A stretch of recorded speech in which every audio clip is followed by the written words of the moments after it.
Ladies and gentlemen, it's my pleasure as Chancellor of the University of Adelaide to welcome you all here tonight. I'd particularly like to welcome the Hon John Howard, former Prime Minister of Australia, our guest speaker. I'd like to welcome members of the Downer family, Lady Downer, Alexander Downer, John Downer and Elizabeth Tolley. I welcome the Vice-Chancellor and senior staff of the University, the Deputy Chancellor and members of the Council of the University, members of Parliament and former members of Parliament. This is the first of what will be a biannual oration supported by the Downer family in honour of the memory of the very distinguished South Australian and Australian Sir John Downer. To introduce the event tonight, in fact to manage the business of the oration, is Professor Clem McIntyre, who's Professor of Politics within the School of History and Politics, and his school is sponsoring the oration tonight. He will say a few words about Sir John Downer, introduce our guest speaker, the former Prime Minister. He has agreed to take some questions, conclusion of his oration, and then Alexander Downer will thank him on our behalf. So I'd be pleased to welcome to the podium Professor Clem McIntyre.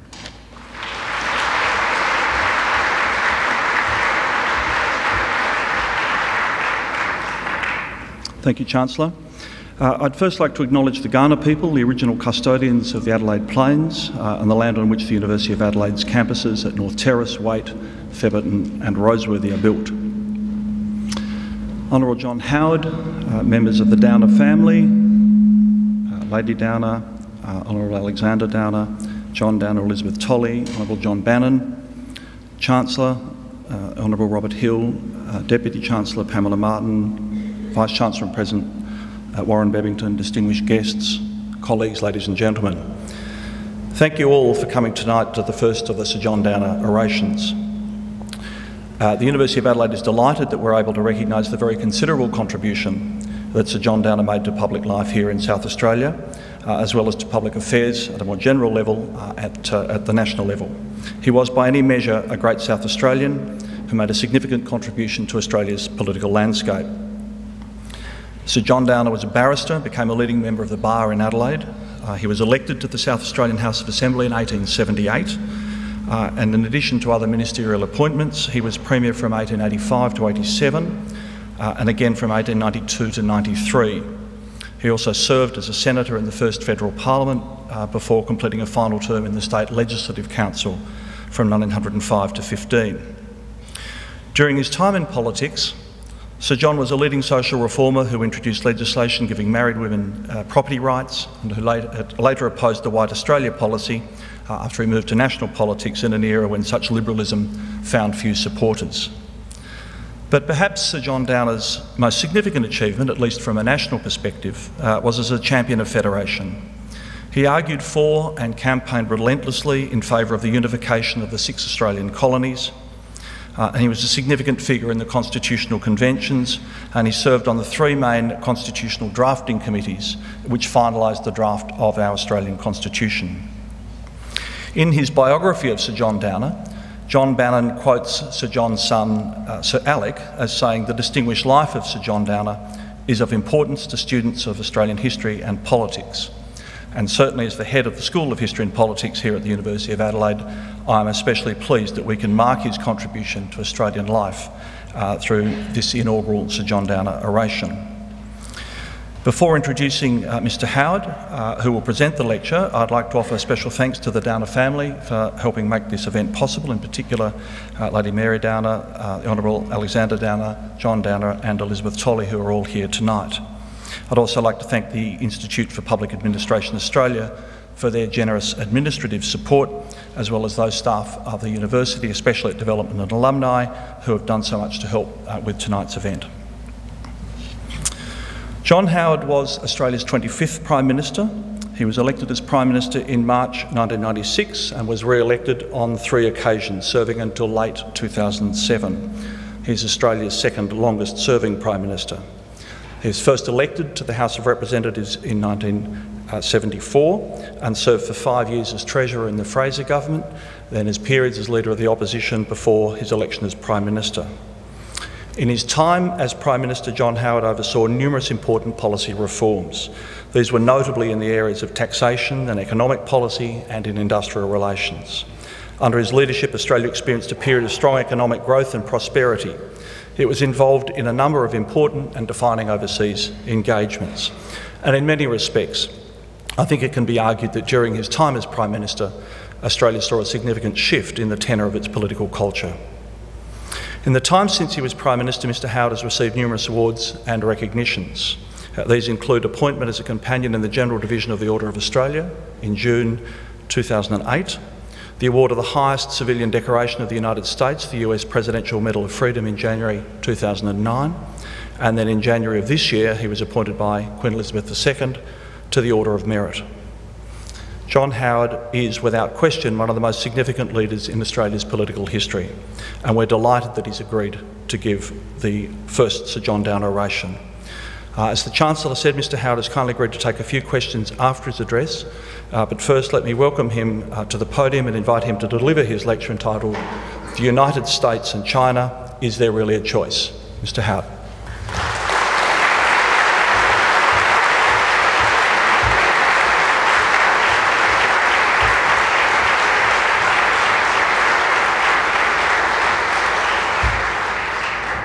Well, thank you very much, Vice-Chancellor, Chancellor.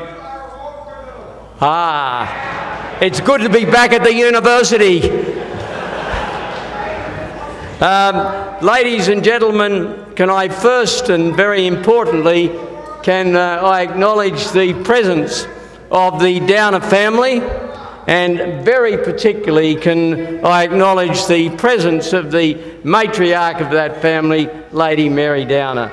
A wonderful lady whose companionship and support to her late husband Alec, and I'm sure the guidance that she provided to her son has been one of the real strengths of the Downer family. I am quite honoured to deliver this lecture tonight because the Downer family has been and continues to be one of the great political families of our country. And perhaps it's some kind of shyness in talking about families as distinct from individuals that we don't honour the collective contribution of families. And when you think of the Downers stretching over a period of 100 years, 3 generations have had an enormous impact on the politics of South Australia and the politics of our nation. The subject of my lecture tonight, Sir John Downer, was of course a founding father of the Commonwealth of Australia, and I will come to that in a moment. The Downer that I know best is of course Alexander, who for just under 12 years served in the closest possible professional harmony with me and the other senior members of my government, and became Australia's longest serving and absolutely exemplary Foreign Minister. I had no closer colleague in government than Alexander Downer. His consistent advice and counsel and support was invaluable to the stability of the coalition government, and he occupies a special place in the Liberal pantheon, not only because of his service as Foreign Minister, but his previous service as leader of the Federal Parliamentary Liberal Party, when he placed the welfare of the party ahead of his own personal interests. And our friendship has continued in the years since we departed federal politics. His father, Sir Alec, entered Parliament in 1949. He served as the member for Angus, and in 1963, after having served as Minister for Immigration, was appointed as High Commissioner to London. quite properly, there is no hierarchy of sacrifice when it comes to those who put their lives on the line in defence of their nation. But that having been said, Alec Downer belongs to a special band of Australian brothers who went into captivity of Imperial Japan after the fall of Singapore in 1942, and he suffered all of the cruelty and deprivation and pain of being a prisoner of war of the Japanese. He was a close and strong supporter of Robert Menzies, and his deep commitment to the cause of Anglo-Australian relations was exhibited in the 9 years that he served as High Commissioner in the United Kingdom, representing our country in an impeccable way. Sir John Downer, as I said, was a founding father. He played a pivotal role in the formation of the Commonwealth of Australia. Not only was he a delegate to all of the important constitutional gatherings, but he, along with O'Connor and Barton, were the essential drafting committee that produced the Constitution that to a large measure survives to this day. A distinguished lawyer, a social conservative with liberal humanitarian instincts, he was twice Premier of South Australia. And as the Vice-Chancellor has told us, he was a strong advocate at a time when it wasn't always popular of the rights of women to own and control property. He took a regular interest in legislation which protected the position of women and children. And although in the final crunch there was some debate about his position on the suffrage for women, he was nonetheless in the early stages of those debates a strong supporter of it. And I should acknowledge, particularly here in Adelaide, that South Australia was ahead of the rest of Australia when it came to extending the suffrage to women, and in fact second only to New Zealand in that department. He showed great sensitivity to the rights of Indigenous people. He was a strong opponent of any attempt to wind back those voting rights that some Indigenous Australians enjoyed at the time of Federation. We are indebted to John Bannon, a former Labor Premier of South Australia, whose presence I acknowledge here tonight, for a balanced and comprehensive biography of Sir John Downer. Bannon reminds us that not only did he play a major role in drafting the Constitution, but he had some strong views on particular issues, and some of them may well surprise. He was in every sense a man of his times. He was a strong supporter of Australia's integral role as part of the British Empire. He was very much a Queen's man and a strong supporter of the British connection. But interestingly, he was strongly opposed to the Privy Council having the right to hear appeals from Australian courts. And when you think that it was not until the late 1960s that appeals to the Privy Council from Australian courts were finally abolished, that stance of Downer's way back before Federation was an indication of the intensity of his Australian nationalism. Bannon's biography also reminds us that the South Australian delegates to various constitutional gatherings prior to Federation argued very strongly that the Commonwealth should have control over the Murray-Darling Basin. Now, as somebody, and if you'll forgive the pun, who went through some dry gullies as Prime Minister on the issue of the Murray-Darling Basin, I can only say how frustrated I am that the views of the South Australians did not prevail over the views of the New South Wales delegates on that particular issue. Downer also played an influential role in frustrating what went down in history as Hopeton's blunder. Lord Hopeton was the first Governor-General of Australia, and he romanced with the idea of appointing the Premier of New South Wales, Lyne, as the first Prime Minister, rather than Barton, who clearly had stronger support. And it was Downer who played a crucial role in frustrating this vice-regal blunder. Sir John Downer was elected to the Senate in the first Australian Parliament, and in his maiden speech he stressed two issues.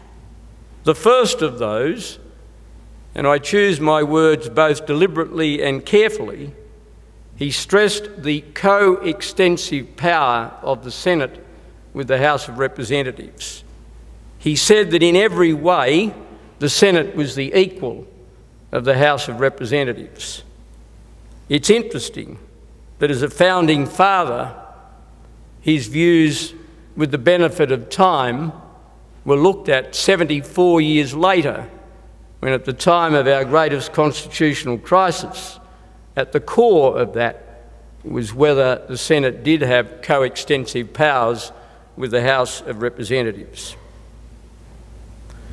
In seeking to describe the private man as distinct from the political man, I can do no better than to quote from the Bulletin, that now defunct magazine, a standard bearer of Australian independence and nationalism at the turn of the century, had this to say, and I quote, "Perhaps the familiarised-looking man in the federal legislature, whom nature built for a champion bruiser, that circumstances made him, like three other brothers, a lawyer. John has been a prominent South Australian politician for 23 years, representing the same district from the very start, and he became a QC in 1887. An absolutely straight man of great grit. He never loses a personal friend. Though just on 60, Downer married a handsome and charming Sydney woman 2 years ago and is fully determined to live on until he is 100. What a wonderful description. An absolutely straight man of great grit.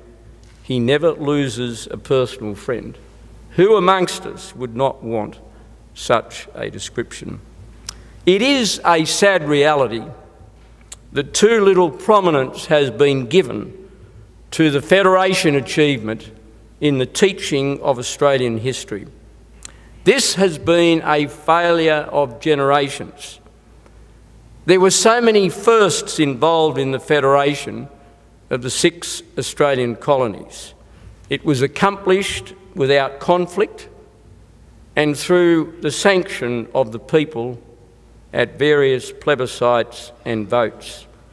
We drew on the constitutional practices of a number of countries, most particularly Great Britain and the United States. We took the Westminster system, but we moulded the American federal system to suit the conditions in Australia. And we have a better balanced federation as a result than either the United States in Canada, where in both cases the extent of the power wielded by the states is so great that legitimate national purposes are frustrated. Unfortunately, we have allowed understandable introspection about such issues as the White Australia policy and the treatment of Indigenous Australians to blind us to the real success, which was the Australian Federation. Regrettably, in my opinion, and it won't be shared by all, a mantra of Manning Clark has for far too long informed much appreciation of those foundation years of our country. In his 5th volume of the History of Australia, he wrote of federation as follows, and I quote, "One of those constitutional devices recommended for apologists for bourgeois democracy for attaining political equality." Despite the acknowledged blemishes of the time, such a description could not be further from the truth. Men such as John Downer, Edmund Barton, Alfred Deakin, Henry Parkes and Samuel Griffiths viewed with something approaching a youthful zeal the birth of a new nation. Australian exceptionalism was very much evident in the early years of the federal Australia. Our voting rights, our secret ballots, our views on the arbitration of industrial disputes, not incidentally ones that I might have personally subscribed to, but nonetheless they were novel and innovative around the world, and also some of our approaches to health and public safety issues. Those Federation years were a wonderful illustration of a crucial part of the Australian achievement. We demonstrated then, as we have since, a capacity to take the good pieces of our essentially British heritage without incorporating the negative bits, those that would not work in the Australian environment. The decision to insert the requirement for changing the Constitution, that a referendum be held of all of the Australian people, was a full expression of the egalitarian ideals of the citizens of the newly established Commonwealth. Australian school students of the future should know more about the founding fathers, such as Sir John Downer. But regrettably, as I noted in my address to the Sir Paul Hasluck Foundation at the University of Western Australia last week, this is unlikely, as I read it, under the new National History curriculum, which does not require a detailed, apart from a fairly superficial study of federation. I support the teaching of more Asian history, but I am concerned that this might be achieved at the expense of a full understanding of what men such as Downer, Barton, Deakin and Parkes achieved.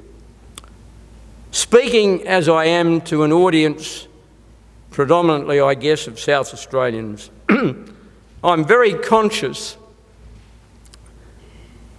of the distinctive characteristics within the Australian nation of South Australia.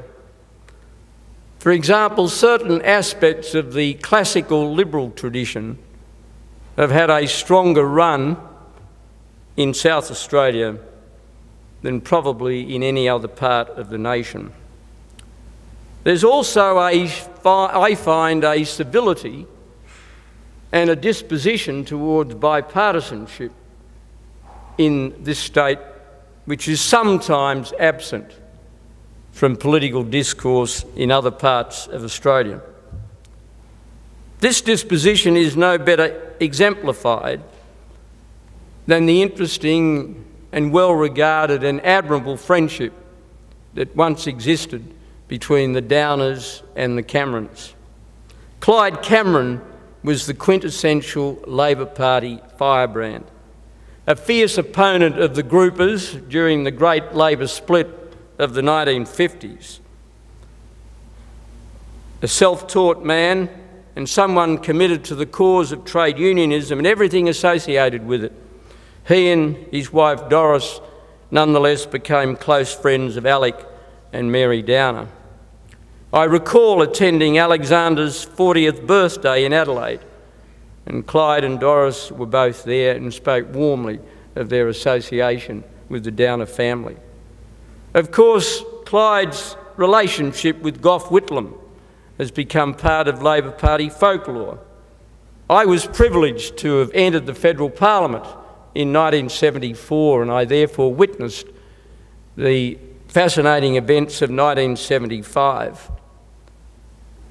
And as many in this audience will recall, one of Whitlam's interesting cabinet reshuffles in 1975 involved moving Clyde Cameron from his beloved Labor and immigration portfolio to another portfolio.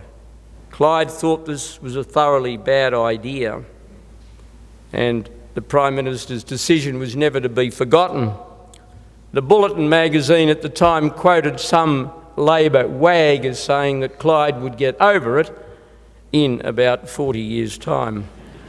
The former member for Hindmarsh, and that was the seat Clyde Cameron represented in the National Parliament for many years, had his own way of getting back at his Prime Minister.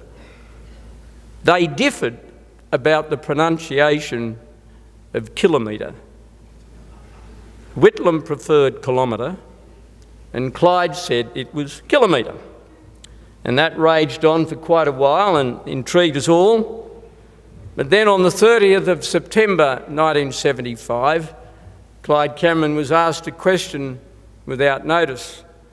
And in substance, his answer was, well, I've finally consulted an impeccable authority, and I'm right, and the Prime Minister's wrong. And he indicated that he'd consulted a man who'd been a lecturer in Greek at the University of Sydney in the late 1930s. And that man's name was Enoch Powell. And Enoch Powell, as many of you know, went on to become quite a prominent Conservative member of the House of Commons. He was not without his colour and capacity to cause controversy, and he solemnly informed Clyde Cameron that the correct pronunciation was kilometre and that the Prime Minister was therefore wrong. It was one of the more remarkable and quirky questions and answers that I heard in the 33 years that I was in Parliament. I want now to turn for a moment to the relationship between the United States and China and the consequences of that for us here in Australia. I think it's fair to say that a focus verging on preoccupation with China dominates much of our economic and political discussion. This is barely surprising.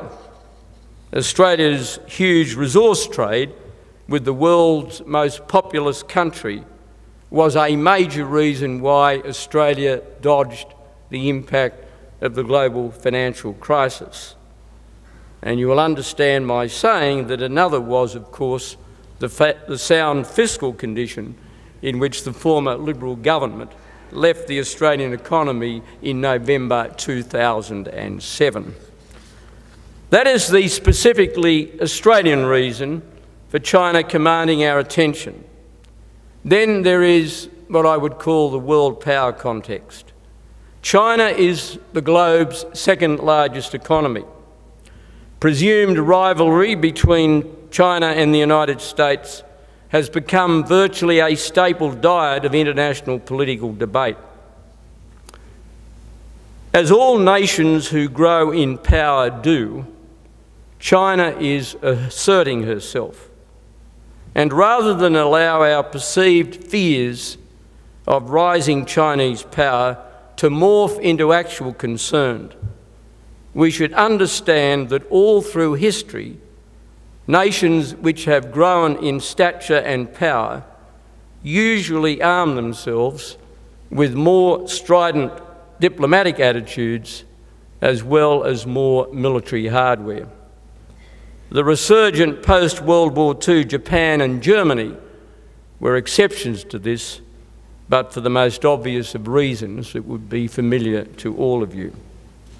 Although we never grew comfortable with the Cold War, we became accustomed to it. When it ended rather suddenly with the collapse of the Soviet Union and its empire, different theories about world power emerged. Some rather fancifully predicted the end of history, which was an interesting theory, but certainly no more than that. The United States remained and still is the world's one superpower. That hasn't changed, despite consistent talk of American decline, particularly from within the United States itself. Those voices suggesting that China will surpass the United States in all forms of power grow louder as time goes by. The comparison is not entirely valid, I acknowledge, but those sort of assessments about the inevitability of Chinese preeminence put one in mind of claims in the 1980s that Japan would overwhelm America. I recall a book entitled The End of the American Century. It was something of a metaphor for the attitude of the times. Of course, Japanese supremacy did not come to pass, but as late as 1995, the writer Chalmers Johnson said, and I quote, "The Cold War is over and Japan won." For a period in the 90s, many romanced with the idea that Europe would be a force in its own right and certainly be able to act independently of the United States if so disposed. The current plight of the Eurozone bodes ill for that particular dream. I've engaged in this brief recall of what has happened over the last few decades to remind ourselves of just how unpredictable world power balances can be. There are always unheralded game changers. Nations can suddenly be transformed through long pent-up pressures hidden from external gaze, suddenly bursting through. The best example in modern history has, of course, been the collapse of the Soviet Union. As late as 1987, 2 years before the Berlin Wall came down, the respected American historian Paul Kennedy predicted that either the United States or the Soviet Union would unravel, and said that it was more likely to be the former rather than the latter. The Arab Spring is a contemporary example. Let's be honest, no one saw that coming, and we have no way of predicting its final working out. We have learnt, however, that modern communications, including social media, played a big role, and that is here to stay, and all authoritarian regimes would do well to remember that. These considerations are important to the current debate about relations between the United States and China. Their importance to Australia and our relations with those two countries. Much of the current discussion is based on the assumption that inevitably China will rival the United States in every way, and that as a consequence, conflict between them is at least possible and in the eyes of some likely. From that same argument is the proposition that China and the United States should reach some kind of power-sharing accommodation in the Asia-Pacific, and that in certain circumstances Australia might be required to make a choice between China and the United States. I find much of this argument both muddled and lacking in a proper understanding of the forces at work, both in the bilateral relationship between China and America, as well as within our own region. As a token of this, I confess to being quite astonished at the reaction of many people to President Obama's speech to the Australian Parliament last year. I thought it was a good speech, and I fully agreed with its policy content. It sounded no sour notes. It was realistic, but not belligerent towards China, and it restated long-standing verities of the US-Australia relationship. To rotate 2,500 Marines through Darwin is hardly an act of war. If a coalition government had been in office, I doubt that the President's speech would have been any different. Perhaps it was the use of the word pivot which implied a change of direction, yet that could not possibly be the case. The United States has been in Asia since MacArthur accepted the Japanese surrender in August of 1945. Much American blood and treasure was expended in two major land wars in Asia, in Korea and Vietnam. True it is that the Guam Doctrine, enunciated by President Nixon, signalled from America that other countries had to do more themselves, but the commitment to Asia remained. In a quite significant way, the Bush administration deepened US involvement in Asia, particularly through the manner in which it reached out to India. President Bush worked successfully to lower the temperature between Beijing and Taiwan. The trilateral security dialogue, comprising the United States, Japan and Australia, emphasised our common democratic links, but in a way in which the Chinese could not object to. And in that context, I thought it was foolish of the then Foreign Minister Stephen Smith early in 2008 to announce that the dialogue would not be extended to include India, with the Chinese Foreign Minister standing beside him. It was gratuitous to India, a sign of weakness to the Chinese, and disappointing to Japan. Many now claim to have become China experts. I certainly don't put myself in that category, but I do understand why there is such a focus and how important people feel China is to us. In the process, I hope that there will be a broad understanding that China knows and accepts a lot more about our history and our system of government than we often give her credit for. The Chinese know the origins of the ANZUS Treaty, and in my time as Prime Minister, I never thought it was a barrier to deepening relations with China, or that the Chinese saw our American alliance as being directed against them. In fact, the Chinese respected the fidelity Australia had shown towards its links with the United States, although, of course, they would never say so. I think that any assessment of Australia's relations with China and those with the US vis-à-vis China should take place with a number of considerations in mind. Firstly, let us accept and believe that China's rise is both good for China and good for the world. Secondly, let us understand that China will behave like any other growing power. It will spend more on defence, projecting both air and sea power, and it's pointless expecting China to do anything else. And no amount of diplomatic posturing or repositioning by other nations will alter China's behaviour. Domestically, China faces huge demographic challenges. It's been said before and it should be repeated, she will grow old before she grows rich, with the effect of the one-child policy reverberating decades into the future. The contrast here with India could not be sharper. The Indian population between the ages of 15 and 24, which is the largest for that cohort anywhere in the world, equals the entire population of Indonesia. China's position as the world's second largest economy is largely a function of her huge population.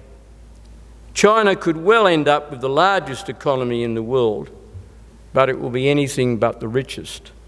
As Robert Kagan, the American writer, has pointed out in his recent book, The World America Made, the current per capita GDP in China is roughly $4,000 a head, compared with $40,000 in the United States, Japan and Germany.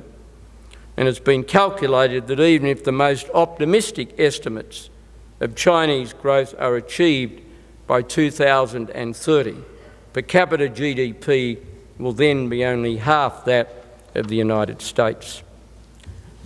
In my view, pressure for more democracy in China will grow. I find it difficult to accept that growing economic liberalism will continue to walk hand in hand with political authoritarianism. The first newly enriched generation may accept continued authority, but their children will take affluence for granted and demand more say in running their own lives. And finally, Australia will always be closer to the United States than China because we share common values, common institutions, and a rich history. But we don't need ever to make a point of this to our Chinese friends, and in any event, they know this is the case. We should continue to maximise our links with both countries, and it should be the constant aim of Australian foreign policy to encourage cooperation between the United States and China. There is nothing inevitable about a conflict between them. For one thing, China's preoccupation with continued economic growth and in the process preserving the fragile balance between the haves and the have-nots in her own midst leaves little room for foreign military excursions unless China is provoked. Australia should always keep in mind how different our own is to China's political and legal system. We should not lecture China to change her system, nor should we blink when China's authoritarian approach collides with our Western liberal tradition in ways that affect the interests of Australia or Australians. A nation in China's current position will occasionally test the limits of a relationship. In 2006, an official of the Chinese consulate in Sydney sought political asylum. The Chinese demanded his return to Beijing and said that there would be consequences for the relationship if this did not happen. We replied that Australia had an independent bureaucratic process for adjudicating on such asylum claims, and the man's fate would be determined in that way. The Public Service Panel recommended that he be granted political asylum, and that happened. Our relations with China did not miss a beat. We should welcome Chinese investment in Australia, just as in the past we welcomed British, American and Japanese investment. China does have a number of state-owned enterprises. So do other countries in Asia. This should not be a barrier to accepting their investments. In the past, Japanese companies investing in Australia may not have been state-owned, but some of them were certainly state-tolled. Foreign capital flows remain as important to Australia's economic future as they have been to the building of the modern Australian economy. The experience that Alexander Downer and I had in office for almost 12 years as Prime Minister and Foreign Minister was that a close relationship with China could be forged without weakening ties with the United States or indeed other traditional allies. It is not either or, and we will do a grievous disservice to our future if we ever think that some kind of choice is involved. Symbolism can sometimes be important in politics, and that was certainly the case with the two joint sittings on successive days of the Australian Parliament in October 2003. The first was addressed by President George W. Bush and the second by President Hu Jintao of China. This was remarkable in itself. An American president less confident of the intimacy of the relationship between our two countries might have wondered about the equal billing, so to speak, with the Chinese president. He was completely untroubled on that score, and naturally the Chinese president appreciated Australia's gesture. Before he came to Australia, President Bush asked me in Thailand about the reception he might expect from our Parliament. I said that it would be friendly and courteous, although he might encounter some static from a green called brown. That happened, and the President handled the Senator's interjections with great aplomb. But the incident set off some alarm bells in the travelling Chinese party. They did not want any interjections on their President. In response to their approaches, both my office and the office of the Speaker made it plain that Senator Brown, as an elected member of the Australian Senate, was fully entitled to be present, and that no special arrangements would be made to prevent interjections, but the normal rules would be applied. In other words, the President would speak to our Parliament under our rules, which he duly did. I've often thought since of those events as something of a metaphor for what can be achieved in the relationship between Australia and the United States, Australia and China, and in a sense the conjunction of those relationships between the three countries. It is possible to have a positive engagement with China, albeit of a different kind from our relationship with the United States.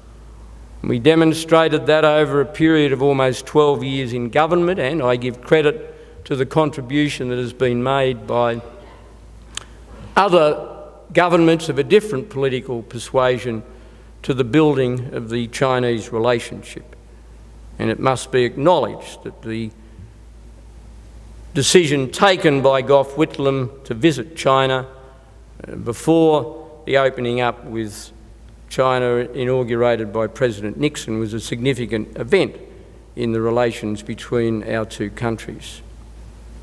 We should always extend to our Chinese friends the courtesies of our Western democratic system, but we must do that in a fashion which does not compromise in any way the values and the traditions of that system. China is our best customer. The United States is our strongest ally. There is no automatic conflict, and any suggestion that Australia is headed towards some kind of historic moment of truth of having to choose between the two is absurd and counterproductive to the long-term interests of our country. I am far from convinced that any country in the foreseeable future will overwhelm the United States and become the most powerful country in the world. The historic economic, technological and political strengths of the United States continue, in my view, to mark it out as an exceptional society. But our interests lie in being close to both. Our interests lie in rejecting false notions of choice.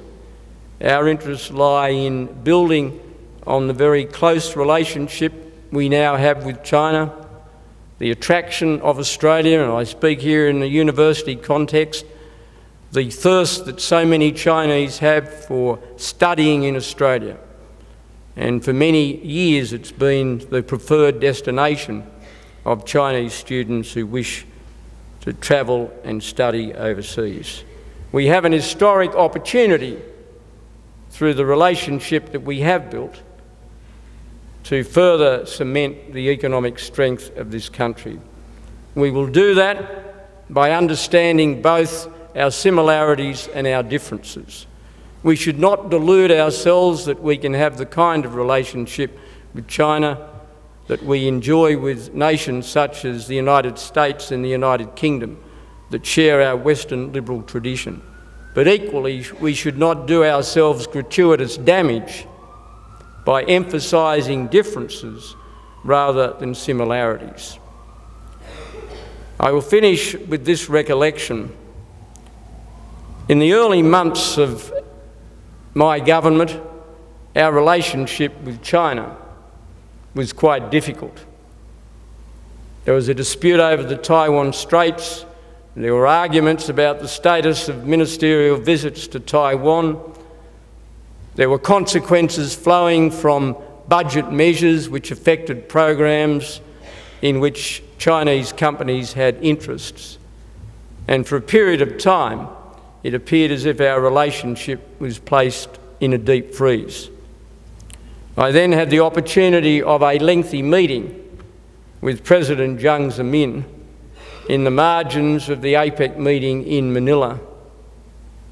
And in that meeting I put to him the proposition that we ought to rule a line under recent difficulties and base the future cooperation between our two nations on building on the things that we had in common without obsessing about the things on which we disagreed. And that began what I found to be not only a very productive personal relationship between the two of us, but it represented a new phase in the relationship between Australia and China. And if we have that good Australian common sense to understand the balance that should be preserved between those two relationships, there's no reason why we can't have them both, and we can't have the enormous benefits of both of them for our future well-being as a nation. Thank you.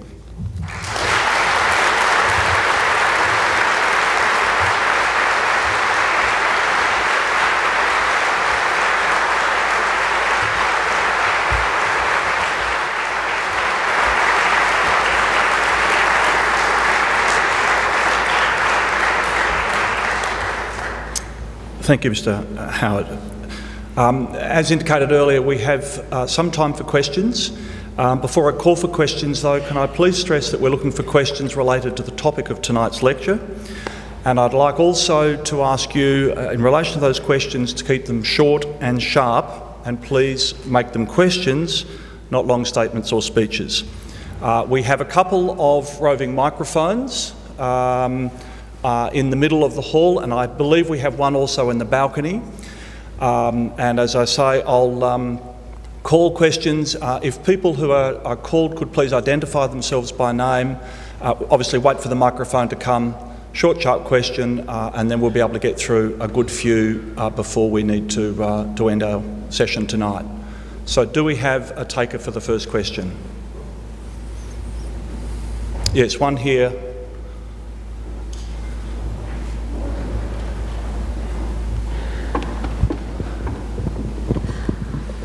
Thank you. My name is Ben Wolford. Great speech, thank you very much. My question is, what difference do you think will occur in the US-China relationship once Xi Jinping is elected as President of China? I would have thought that there will be no immediate change. I would think that the Chinese would want a smooth transition, and we should never underestimate their sensitivity to internal instability. I would think changes would emerge only gradually, and I don't believe that there's going to be, dare I say it, a pivot in any particular direction.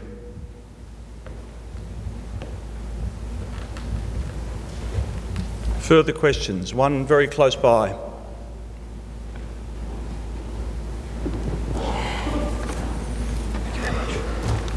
Mr. Howard, John Bruni, I'm just wondering about the idea of the sort of shadow alliance that we have with the Japanese and the Americans.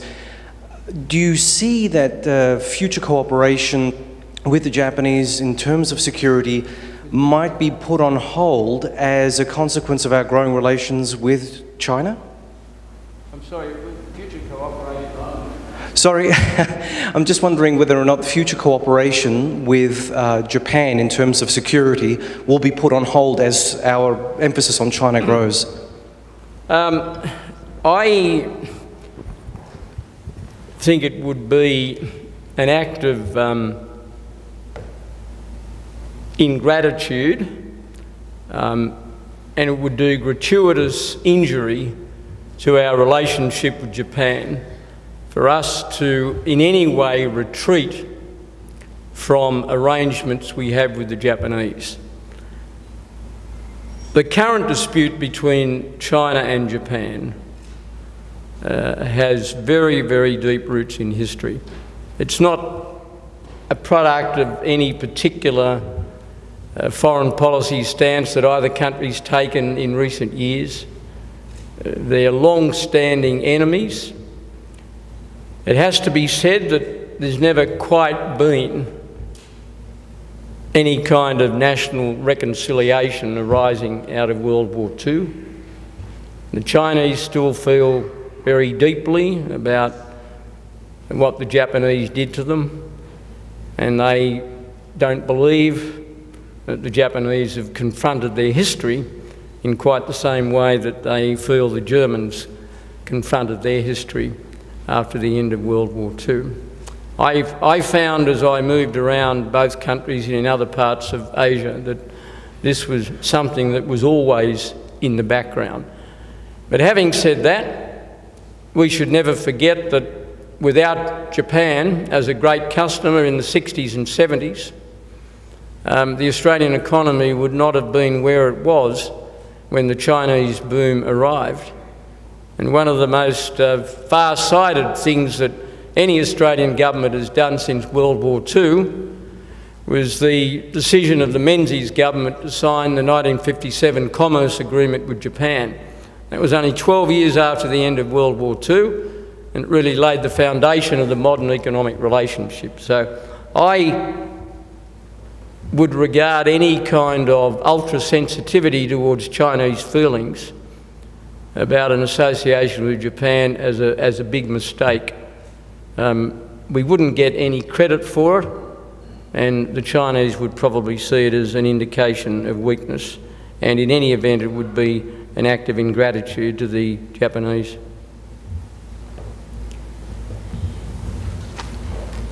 One there over on the left.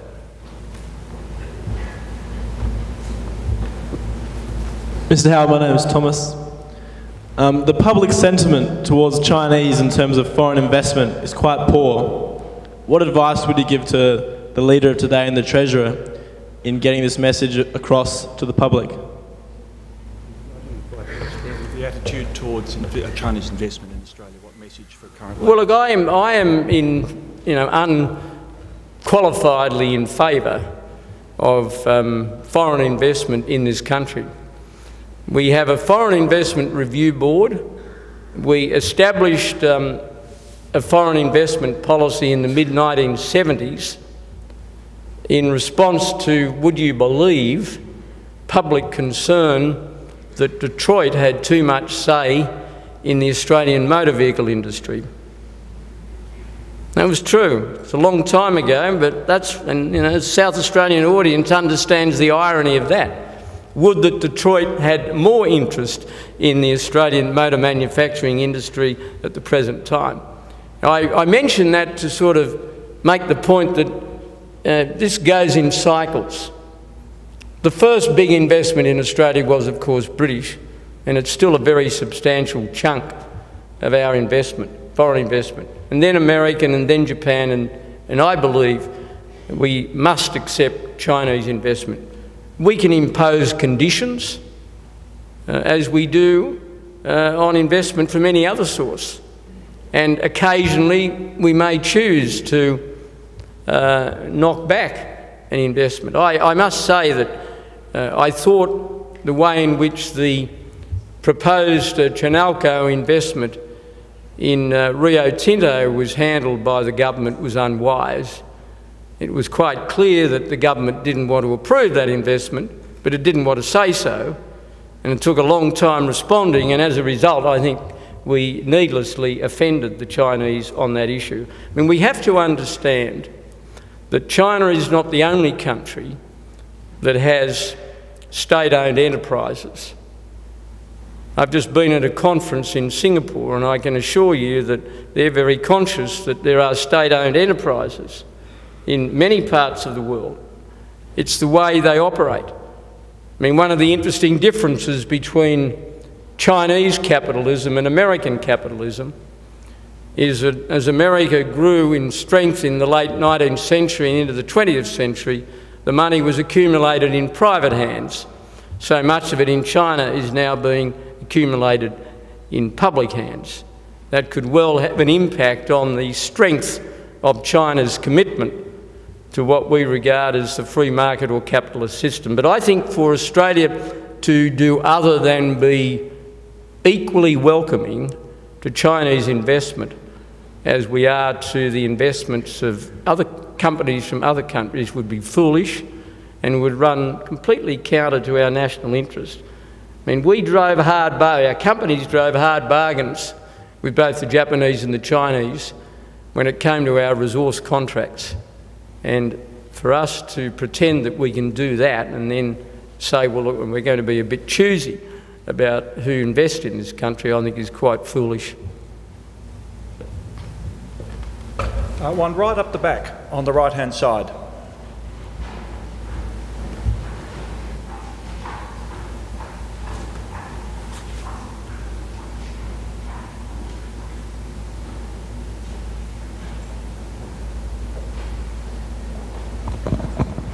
Thank you, Mr. Howard. My name's David Coluccio.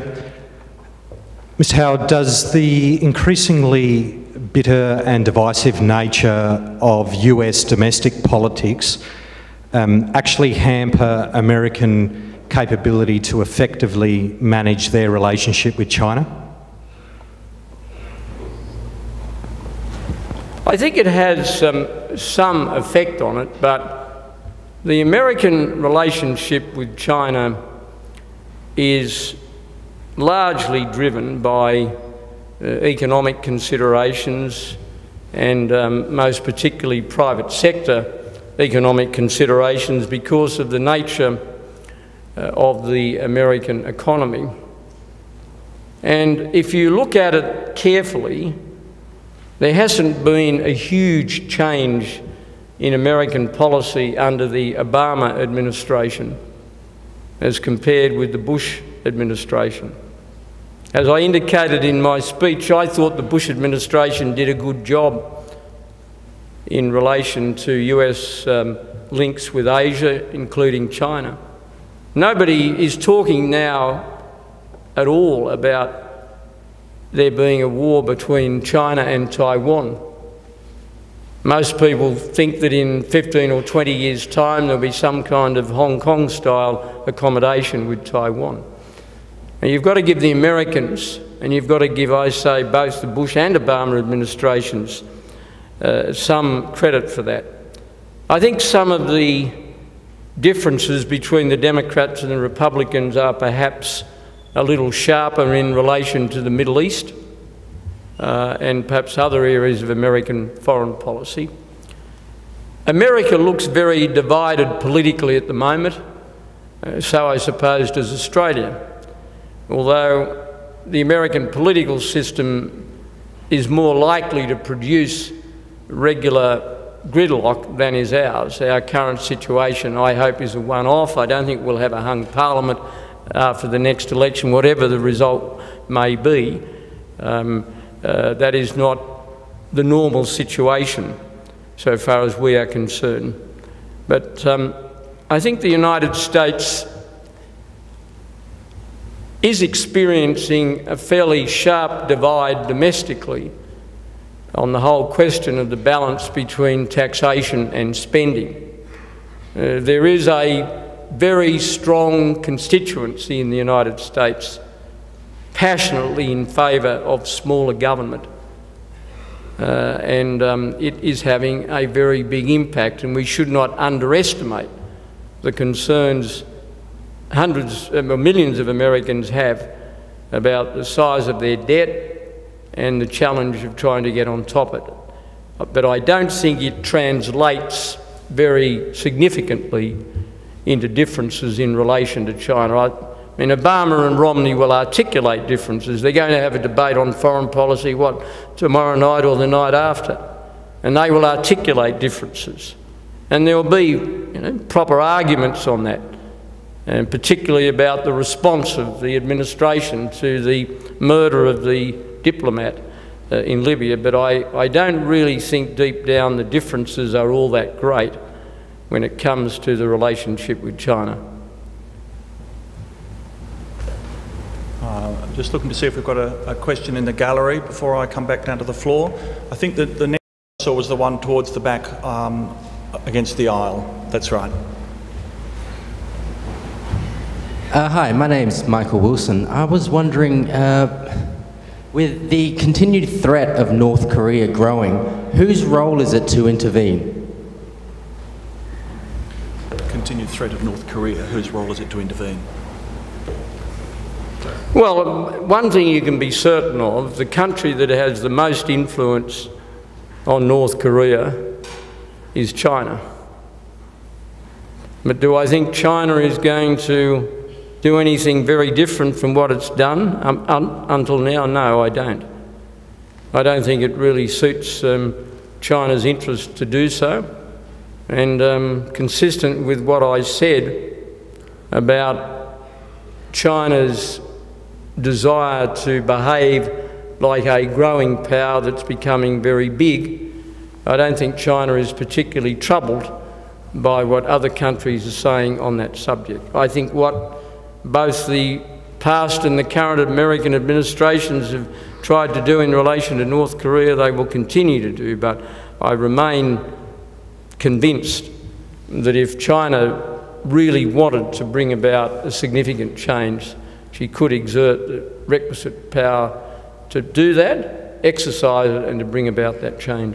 But I don't live in hope that that's going to occur. Now we have time for one last question. I did see a hand over here before, but we've got one at the back, have we? There was a young... Perhaps if it's a very short question, we could fit one more in after this. You mentioned your government's dry gullies in water.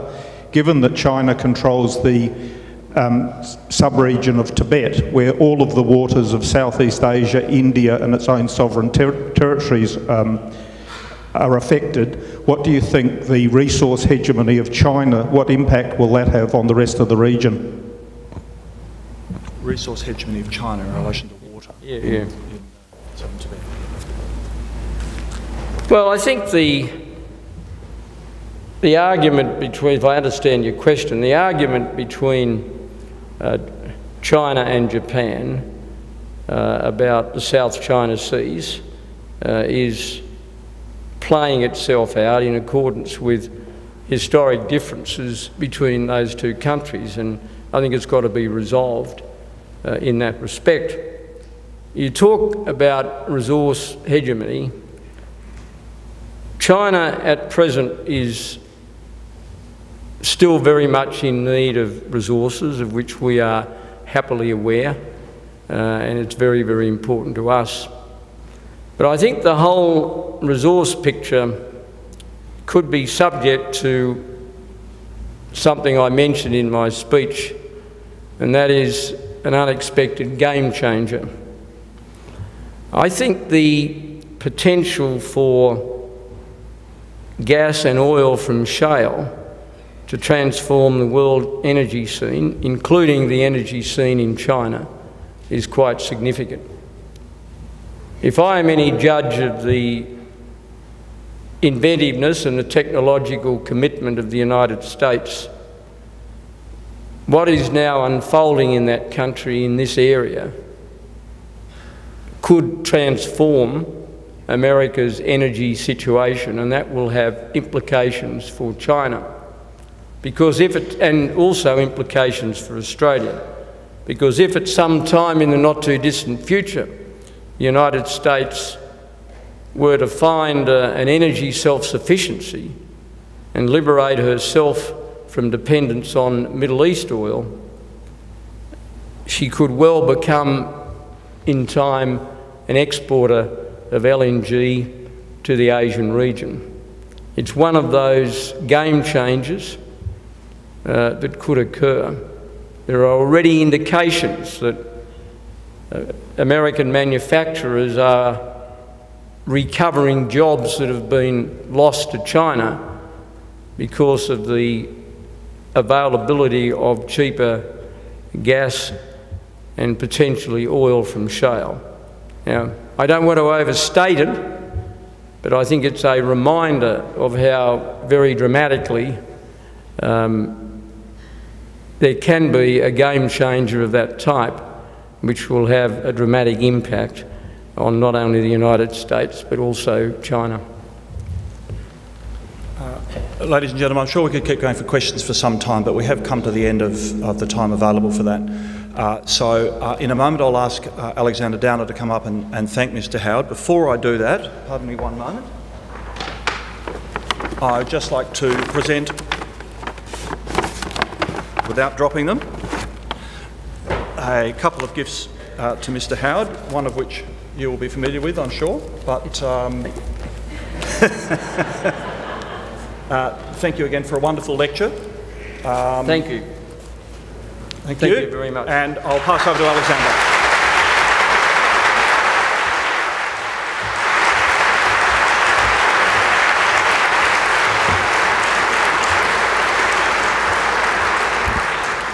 Well, Chancellor, Vice-Chancellor John Howard, Professor Clem McIntyre, and ladies and gentlemen, let me say on behalf of the Downer family, which tonight here includes my mother Mary and my cousins John and Elizabeth Tolley, but other members of the family who are not here, who are very conscious of tonight, let me say a very warm thank you both to the university for putting on the lecture tonight and all the trouble the university's gone to do that. This is a university I didn't go to as a student, but I work for now as a visiting professor, so it's an institution very close to my own heart.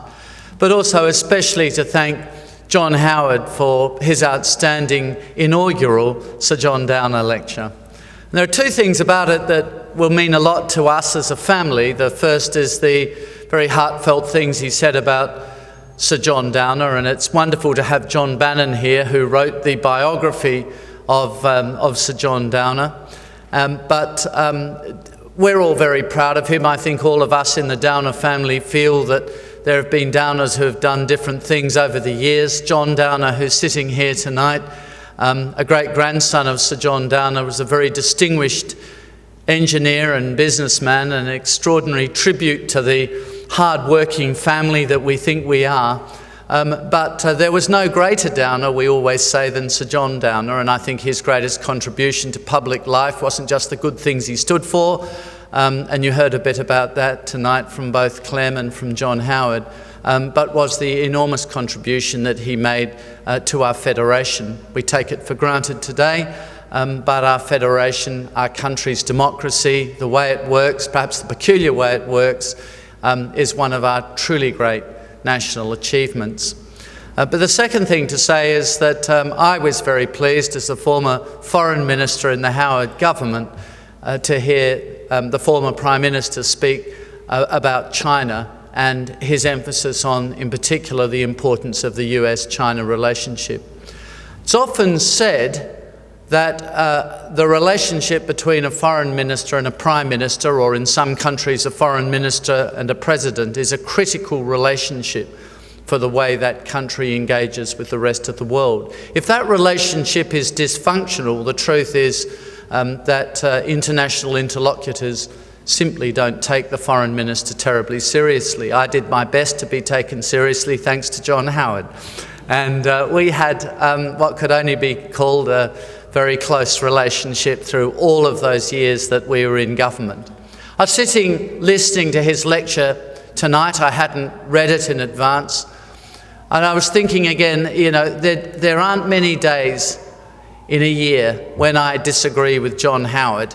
And I think the way he articulates the Sino-Australian relationship, and of course more importantly to the world, the Sino-American relationship, reflects very much my own point of view as well. As he said, we started off with some real difficulties in the China relationship back in the middle of and late 1996, and we overcame those difficulties. And I was reminded the other day when I was in Beijing of how well our relationship did go with China when the now Foreign Minister of China, gave a lunch for me.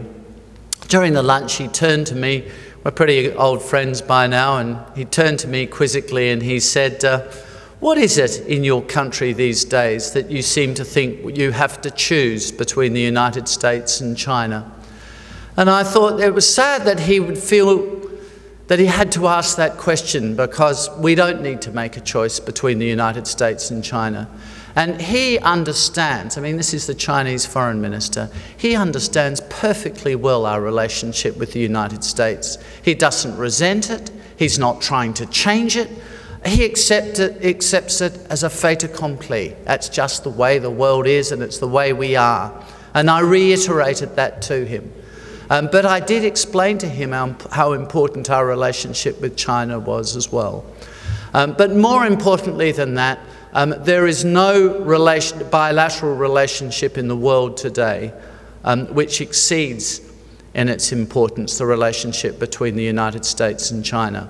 And I have to say, through our time with the Clinton administration, the Bush administration, and now more recently there's the Obama administration, I have to say I think those administrations have handled the China relationship pretty competently, pretty well.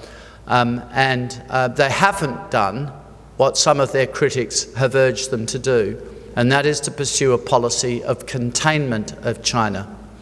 If you call someone your enemy, you can count on it. They'll be your enemy.